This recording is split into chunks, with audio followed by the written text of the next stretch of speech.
Welcome to my video. ఈరోజు project work ఉంది friends. ఇప్పుడు నేను ఆకులు తెంపుకోవాలి ఫ్రెండ్స్.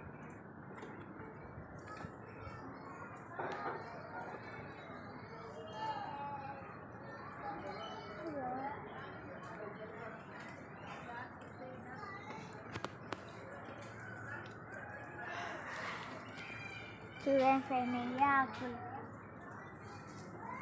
అంటే ఎన్నో తెంపుతున్నా ఫ్రెండ్.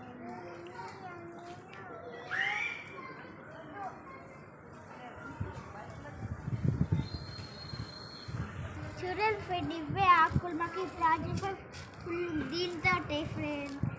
ఇప్పుడు ఇంకొక ఆకులు తెంపుకున్నాం ఫ్రెండ్స్. ఇవే ఫ్రెండ్స్, ఇంకా కట్టెలు కూడా చంపినా ఫ్రెండ్స్. ఇట్లా ఈ ప్రాజెక్ట్ స్కూల్ ఉంది ఫ్రెండ్స్. ప్రాజెక్ట్ ఫుల్ ఉంది ఫ్రెండ్స్. ఇలాంటి ఆకులు ఇంకో తెంపాలి ఫ్రెండ్స్. ఇంకా ప్రాజెక్ట్ అయిందా ఫ్రెండ్స్. ఈ ప్రాజెక్ట్ ఉన్న తల మొత్తం నింపుతుంది ఫ్రెండ్స్. నెక్స్ట్ వీళ్ళలో కడదాం. బాయ్. లైక్ చేయండి, కామెంట్ చేయండి. Bye bye.